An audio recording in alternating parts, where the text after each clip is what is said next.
Sveiki visi, šiandien sveikinuosi iš Šakių rajono. Esame pupų lauke, kuris pasėtas po kukurūzo. Sėja atlikta prieš 8 dienas ir šiuo metu lauke pupos yra dar nesudygę, tačiau kaip matome, per 8 dienas vienos jau išleido šaknelę, kitos išleido ir šaknelę, ir daigelį.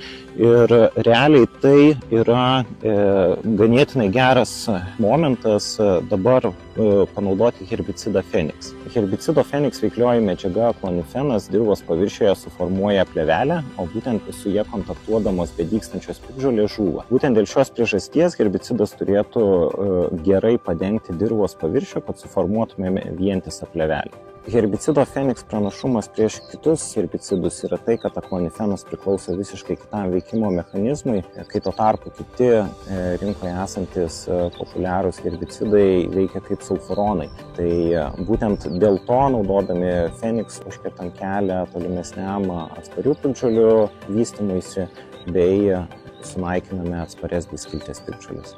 Fenix panaudoti turime iki sudygimo, tačiau noriu priminti, kad nereikėtų iškart po sėjos skubėti herbicido išpurkšti, kadangi ankštiniai augalai vyksta ganėtinai ilgai, kaip ir šitame lauke 8 dienos dar viskas po apačia, tačiau išleista jau yra ir šaknelis, ir šaknelė, ir daigelis, tai iš tikrųjų šitas momentas yra geras panaudoti herbicidą būtent dėl to, kad neužilgo po herbicido panaudojimo ankštiniai augalai sudygs, pradės dengti dirvožemį, o pats herbicidas veiks ilgiau. Kitas svarbus niuansas, su kuo dažnai susidurėm ir kokias klaidas pastebime dabar, tai yra nešvarus pasėlis prieš augalų sėją. Kaip ir šitame lauke, ar ne, pasėta yra po kukurūzo, neriminė technologija, tačiau kaip matome, lauke yra gausu išlikę dviskilčių piktžolių, kurios būtent atkeliavo į lauką iš priešsėlio. Ir tokios dviskiltės piktžolės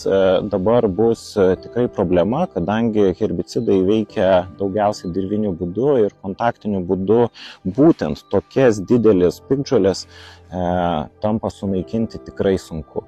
Todėl, norint užkirsti kelią tokiai problemai, reikėtų prieš sėją panaudoti Roundup šeimos herbicidus, tam, kad turėti švarų startą ankštinių pasėlyje. Panaudoję herbicidą Fenix 3 litrų į hektarą normą, turėsime tikrai švarų startą ankštinių laukuose, be jokio šalutinio poveikio kultūriniams augalams.